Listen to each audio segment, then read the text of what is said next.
Naam, tunawasalimuni popote mlipo wapenzi watazamaji wa Kibenge TV, huku tukitumainia kwamba mnaendelea vizuri, na hiyo ndio furaha yetu. Na basi tunawakaribisheni kwa muda huu kusikiliza awamu hii ya matangazo ya habari za matukio ya kila siku, kwa wale ambao wanazidi kutengeneza vichwa vya habari katika sekta ya kiusalama ya mashariki mwa Jamhuri ya Kidemokrasia ya Kongo.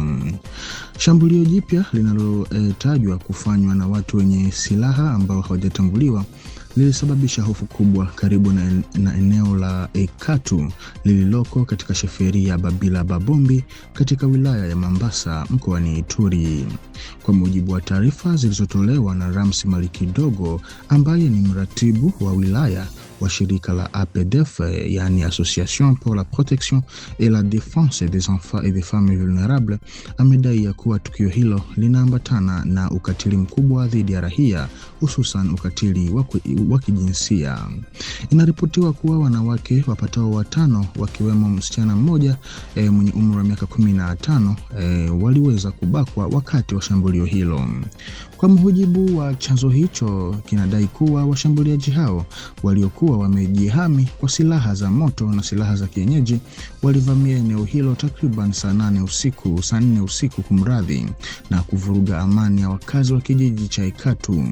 Mbali na ukatili huo, mali za wananchi ziliporwa na pia visa vya utekaji nyara viliripotiwa. Shirika la APDF limeeleza wasiwasi mkubwa kuhusu hali ya usalama katika eneo hilo, likisema kuwa linazidi kuachwa bila ulinzi wa mamlaka za serikali. Linadai kuwa limekuwa likitoa tahadhari mara kwa mara kuhusu kutokuwepo kwa mamlaka za kiutawala na kiusalama katika kundi ama grupema ya Bakaiku, jambo linalowaacha wananchi katika hatari ya kushambuliwa na makundi yenye silaha yanayofanya kazi bila vikwazo.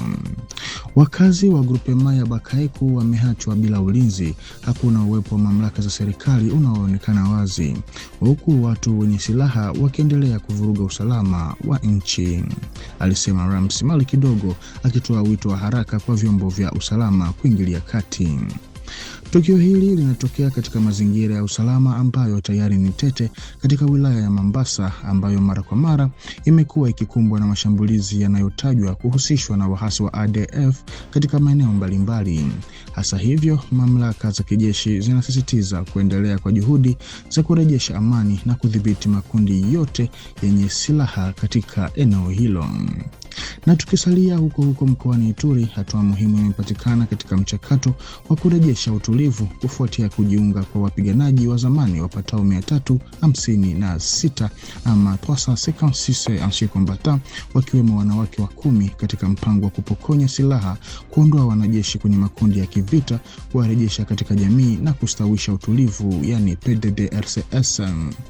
Wapiganaji hao waliamua kwa hiari yao kuweka chini silaha kwa ushirikiano na jeshi la Jamhuri ya Kidemokrasia ya Kongo FARDC. Kwa mujibu wa uratibu wa mpango huo katika ngazi ya mkoa, kwa mujibu wa uratibu wa mpango huo katika ngazi ya mkoa, wanadai kuwa operesheni hiyo imewezesha kukusanywa kwa silaha zipatazo 96 ama 96 armes à feu pamoja na kiasi kikubwa cha risasi ambavyo vimekabidhiwa rasmi kwa mamlaka husika. Hatua hii ni sehemu ya juhudi za pamoja zilizofanywa kwa msaada wa 32e Region Militaire kwa lengo la kuwahamasisha wapiganaji kuachana na mapambano ya silaha.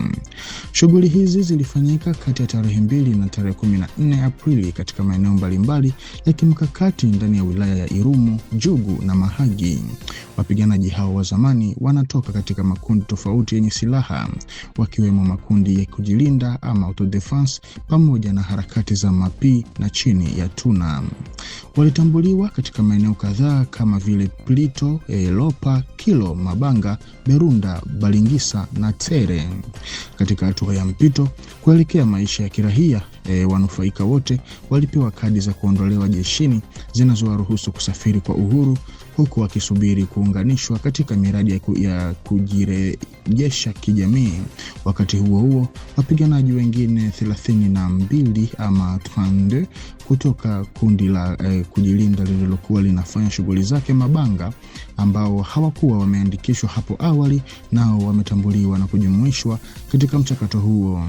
Washirika wa kiufundi na kibinadamu, hususan shirika la kimataifa la uhamiaji OIM, tayari wameanza mchakato wa kuwabaini wanufaika ili kuwawezesha kupata msaada katika programu za kurejeshwa katika jamii.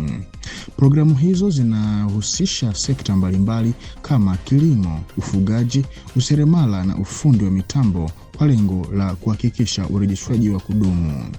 Tangu Aprili mwaka 2023, takriban wapiganaji 2000 ama 2000 combattants presque wa zamani tayari wameweka chini silaha katika Ituri na kujiunga na mpango wa PDDRCS. Kwa mujibu wa mamlaka, wengi wao tayari wamerejeshwa kwa mafanikio katika jamii zao, hatua inayochangia juhudi zinazoendelea za kuleta amani na utulivu katika mkoa huo. Na asasi za kiraia katika grupema ya Bwabo zimetoa tahadhari kali hiyo jana Jumamosi tarehe 18 Aprili mwaka huu kufuatia kuzorota kwa hali ya usalama katika vijiji kadhaa vya wilaya ya Masisi mkoani Kivu Kusini. Kwa mujibu wa asasi hiyo, wiki za hivi karibuni zimegubikwa na ongezeko la vitendo vya ukatili vikiwemo uporaji, mauaji na mateso dhidi ya raia. Katika ripoti iliyotolewa hadharani Jumatano iliyopita, wawakilishi wa asasi za kiraia wameelezea hali hiyo kuwa ya kutisha. Kati ya tarehe 15 Machi hadi tarehe 15 Aprili mwaka huu, maeneo kadhaa yameshambuliwa na watu wenye silaha ambao hawajatambulika. Ripoti hiyo inaonyesha kuwa angalau watu 4 waliuawa na wengine wengi kujeruhiwa vibaya kwa risasi au mapanga. Washambuliaji hao ambao mara nyingi hufanya mashambulizi yao usiku bado ni vigumu kutambuliwa. Hata hivyo, asasi za kiraia zinatuhumu wahasi wa M23 waliopo katika eneo hilo kuhusika na baadhi ya vitendo hivyo, hususan mateso dhidi ya raia wawili yaliyoripotiwa. Vijiji kadhaa vimeathiriwa zaidi na wimbi hili la ukosefu wa usalama, vikiwemo Mafuo, Kishonja, Butambo na Bulwa. Aidha, katika maeneo ya Muhanga na Lushebere, Bushisha na Kibarangiriro, watu wasiopungua 25 ama 25 person ndio ambao walipata kujeruhiwa vibaya kwa mapanga, wengi wao wakiwa wanawake, na hiyo ni kulingana na vyanzo hivyo. Hali ya kibinadamu imezidi kuwa mbaya zaidi baada ya kituo cha afya cha Bwabo kuporwa usiku wa kuamkia Jumanne. Watu wenye silaha walichukua dawa zote pamoja na vifaa vya matibabu, jambo linalozorotesha zaidi huduma za afya katika eneo hilo ambalo tayari liko katika hali ngumu. Kutokana na hali hiyo ya ukosefu wa usalama, wakazi wengi wamelazimika kuyahama makazi yao na kukimbilia Masisi Centre ambako wanaishi katika mazingira magumu. Asasi za kiraia zimetoa wito kwa mamlaka husika kuchukua hatua za haraka ili kurejesha usalama na kulinda raia. Na tukijielekeza mkoani Grand Bandundu, hatua muhimu imepatikana katika juhudi za kurejesha amani katika eneo hilo la Grand Bandundu ambako kwa miezi kadhaa limekuwa likikumbwa na mvutano wa vitendo vya mara kwa mara vya vurugu. Mmoja wa viongozi wa mwisho wenye ushawishi mkubwa ndani ya kundi la wanamgambo la Mobondo ameamua kujiunga na mchakato wa amani, hatua inayochukuliwa kwa muhimu katika jitihada za kuleta utulivu katika eneo hilo. Kwa mujibu wa vyanzo mbalimbali vinavyofanana, vinadai kuwa uamuzi huo ni sehemu ya mchakato wa mazungumzo na maridhiano unaoendelea kati ya viongozi wa jamii, mamlaka za serikali na baadhi ya makundi yenye silaha.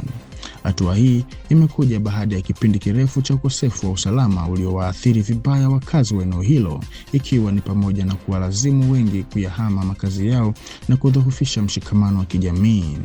Hatua hiyo inatazamwa na wengi kama ishara chanya ya kupungua kwa mvutano wa kiusalama. Wachambuzi wengi wanaamini kuwa uamuzi huo wa kiongozi huyo unaweza kuwahamasisha wapiganaji wengine waliobaki kuachana na vita na kujiunga na juhudi za kujenga amani ya kudumu. Wadau wanaoshiriki katika mchakato huo wanaona kuwa maendeleo haya yanafungua njia za kurejea taratibu kwa utulivu, sambamba na kuimarisha juhudi za mshikamano wa kijamii na kuishi kwa amani katika eneo lote la Grand Bandundu. Na kwa taarifa hii, mpenzi mtazamaji wa Kibenge TV, ndiko ambako tunakwenda kuweka nukta kwa awamu hii ya matangazo ya habari za matukio ya kila siku, wale ambao wanazidi kutengeneza vichwa vya habari katika hali ya kiusalama nchini Jamhuri ya Kidemokrasia ya Kongo. Basi tunakusihi ubaki sambamba nasi hapa kwenye channel yetu ili uzidi kufaidi zaidi habari motomoto kutoka kwetu, na basi tukutane kwa majaliwa. Asante.